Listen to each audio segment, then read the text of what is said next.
అరిమతయియ యోసేపు అనేటువంటి ఒక వ్యక్తి కనిపిస్తూ ఉన్నాడు. ఈ యోసేపు ఇతని గురించి కొన్ని విషయాలు మీతో మాట్లాడాలనుకుంటున్నాను. వాటిలో ఒకటి, అతడు రహస్య శిష్యుడిగా ఉన్నాడు. యేసు ప్రభువారు ఆయన సిలువలో నిద్రించిన తర్వాత ఈ అరిమతి యోసేపు పిలాతు దగ్గరికి వెళ్ళి ప్రభువారి యొక్క దేహాన్ని తనకిమ్మని అడిగాడంట. ఈ యోసేపులో ఉన్నటువంటి ఈ అరిమతి వాడైనటువంటి ఈ యోసేపులో ఉన్నటువంటి కొన్ని మంచి లక్షణాలు ఏంటంటే, ఒకటి, అతను రహస్య శిష్యుడిగా ఉన్నాడు. అంటే యేసు ప్రభువారిని వెంబడించినటువంటి శిష్యులు 82. ఈ 82లో యోహాను సువార్త 6వ అధ్యాయంలో 66వ వచనం నుంచి ప్రభువారి యొక్క బోధ కఠినంగా ఉందనుకుని 70 మంది వెళ్ళిపోయారు. ఈ 70 మందిలో 12 మంది నిలబడ్డారు. ఈ 12 మందికి అపోస్తులు అని యేసు ప్రభువారు పేరు పెట్టారు. ఈ 12 మందిలో కూడా చివరిలో ఇస్కరియోతు యోధ అనే ఒక వ్యక్తి తొలగిపోయాడు. వీరు ఎవరంటే యేసుతో కూడా ఉన్నవారు, యేసుని వెంబడించిన వారు, యేసుతో కూడా ఆయన పంపినటువంటి ఆ ఎదుటనున్న గ్రామాలకు వెళ్ళి సువార్త ప్రకటించి దెయ్యాలు వెళ్ళగొట్టి రోగులను స్వస్థపరిచి దేవుని రాజ్య సువార్తను ప్రకటించిన వారు. అయితే వారిలో ఎప్పుడూ పబ్లిక్ అయిన ఇప్పుడు కనపడలేదు. ఎవరు? ఈ అరిమతి అనేటువంటి ఈ యోసేపు. ఈయన ఎలాగూ భక్తి చేస్తున్నాడంటే రహస్య శిష్యుడిగా ఉన్నాడు. అలాగే లూకాసు సువార్త 23వ అధ్యాయము 50వ వచనంలో అతని గురించి ఒక మంచి సాక్ష్యం రాయబడింది. అతడు సజ్జనుడు, అంటే మంచి సాక్ష్యం కలిగినటువంటి వ్యక్తి, సత్క్రియలు చేస్తున్న వ్యక్తి. అరిమతి యోసేపులో ఉండేటువంటి మంచి లక్షణాలు, ఒకటి, రహస్య శిష్యుడిగా ఉన్నాడు.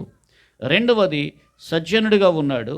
51వ వచనంలో మనం చూసినప్పుడు అతడు నీతిమంతుడు, తన నీతిని తను కాపాడుకుంటూ ఉన్నాడు. అలాగే మరొక మాట కూడా వ్రాయబడింది, అతడు అన్యాయాన్ని సమ్మతించనటువంటి వ్యక్తి.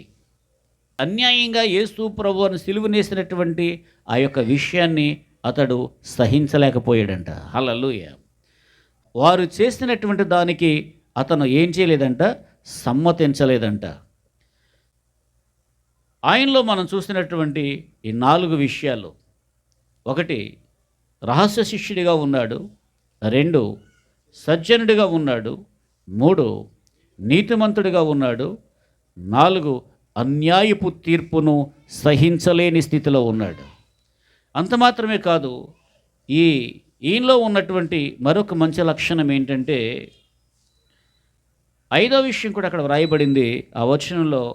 ఏమండి? దేవుని రాజ్యం కొరకు కనిపెట్టుచుండినటువంటి వాడు, అంటే నిరీక్షణ కలిగినటువంటి వాడు. ఈనాడు అరిమత యోసేపును బట్టి మనం నేర్చుకోవాల్సింది ఏంటంటే, ఒకటి, యేసు ప్రభువారు కూడా ఆయన మీరు వెళ్ళండి, మీరు వెళ్ళి సమస్త జనులను శిష్యులుగా చేయండి అని చెప్పారు. మత్తయి సువార్త 28వ అధ్యాయంలో 19, 20 వచనాలు 18 నుంచి చూస్తే, మీరు వెళ్ళి సర్వసృష్టికి సువార్త ప్రకటించండి అని మాట్లాడుతూ, మీరు సమస్త జనులను శిష్యులుగా చేసి తండ్రి యొక్కయు కుమారుని యొక్కయు పరిశుద్ధాత్మ యొక్కయు నామములోనికి మీరు వారికి బాప్తిసం ఇచ్చుచు, నేను ఏ ఏ సంగతులైతే మీకు ఆజ్ఞాపించానో అవి గైకొనాలని మీరు బోధించండి అని చెప్పారు. అంటే యేసు ప్రభువారు చెప్పిన మాట, మీరు వెళ్ళండి సమస్త జనులను శిష్యులుగా చేయండి. ఈ అరిమత యోసేపు ప్రభువారు చెప్పినటువంటి ఆ స్థానంలోనికి ఆయన ఎవరంటే ఒక రహస్య శిష్యుడిగా కనిపిస్తూ ఉన్నాడు, సజ్జనుడిగా కనిపిస్తూ ఉన్నాడు, నీతిమంతుడిగా కనిపిస్తూ ఉన్నాడు, అన్యాయాన్ని సహించలేనటువంటి ఆ స్థితిలో కనిపిస్తూ ఉన్నాడు. అంతేకాదు, అతను దేవుని రాజ్యం కొరకు ఎదురు చూస్తూ ఉన్నాడంట. అంటే ఆయనలో ఏముంది? ఒక నిరీక్షణ ఉంది. ఎన్ని విషయాలు తెలుసుకున్నాం? 5 విషయాలు తెలుసుకున్నాం. మనం చెప్పుకునేది అరిమత యోసేపు.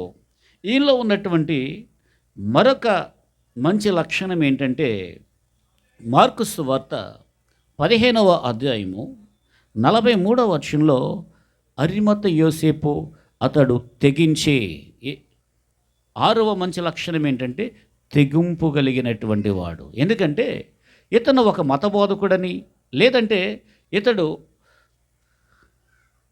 తనను తానే గూర్చి చెప్పుకుంటున్నాడని అబద్ధ సాక్ష్యాలు చెప్పి అప్పటికే ప్రభువారిని కొరడాలతో కొట్టించి, ఒకటి తక్కువ 40 కొరడాల దెబ్బలు కొట్టించి యెరూషలేము వీధుల్లో ఊరేగించి ఆయనకు శాపగ్రస్తుడు ఒక ముద్ర వేసి సిలువలో ఆయన సిలువేశారు. అయితే ఎవరైనా ఆయన పక్షాన వెళ్తే, రై వీడెవడో ఆయన అనుచరులాగా ఉన్నాడు, వీడిని కూడా తీసుకెళ్ళి జైల్లో అయినరా అనేటువంటి పరిస్థితి అక్కడ. కానీ ఇవన్నీ పట్టించుకోలేదు. అరిమత యోసేపు ఏం చేశాడంట?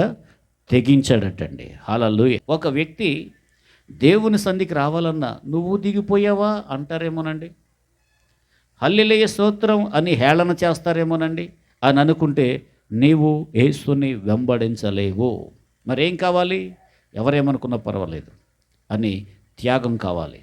అలాగే బాప్తిస్మం పొందాలనుకోండి, అమ్మో ఎవరేమనుకుంటారో అని లోకాన్ని చూసి పిరికివారిగా ఉంటే దేవుని ఆయన ఇచ్చే ఆ రక్షణ ఆశీర్వాదం పొందలేరు. ఈ అరిమతీయ యోసేపులో ఏమున్నదంటే త్యాగం ఉంది. ప్రభువారి యొక్క దేహాన్ని అడగటం కొరకు అతను ముందుకు వెళ్ళినప్పుడు, నన్ను పట్టుకుంటారేమో, నువ్వు కూడా ఆయన శిష్యులో ఒకడవా? పేతురుని అడిగారు కదా, అయ్యి బాబోయ్ నేను ఆయన శిష్యుని కాదు బాబోయ్ అనుకుంటూ పారిపోయాడు. కానీ అలాగ పారిపోలేదు. ఎవరు? అరిమతీయ యోసేపు. అరిమతీయ యోసేపులో త్యాగం ఉన్నది. లూకాసు వార్త 23వ అధ్యాయంలో 53వ వచనం చూసినట్లయితే, అంతేకాదు ఇతడు తెగించాడు, నిరీక్షణ గలవాడని చెప్పుకున్నాం కదా. ఇతను బ్రతికుండగానే తన కొరకు ఒక రాతి సమాధి తొలిపించుకున్నాడట. ఇతను ప్రభువులో ఉన్నాడు. ఈ జీవితం తర్వాత ఉండేటువంటి దాని కొరకు ఒక నిరీక్షణ కలిగి తన కొరకు ఒక రాతి సమాధి పొలములో తనకు భూస్వామి అయిన ఈ అరిమత యోసేపు ఎవరంటే ఒక భూస్వామి, ధనవంతుడు.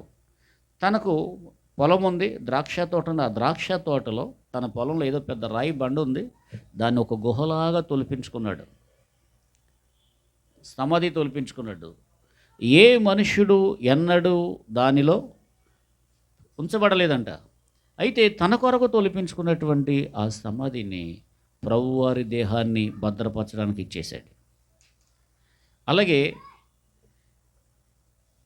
ప్రభువారి యొక్క దేహాన్ని శిలువ మీద నుంచి దించి ప్రభువారి యొక్క ఆ దేహము భూస్థాపితం చేయటం కొరకు తను శ్రమిస్తూ ఉన్నాడు.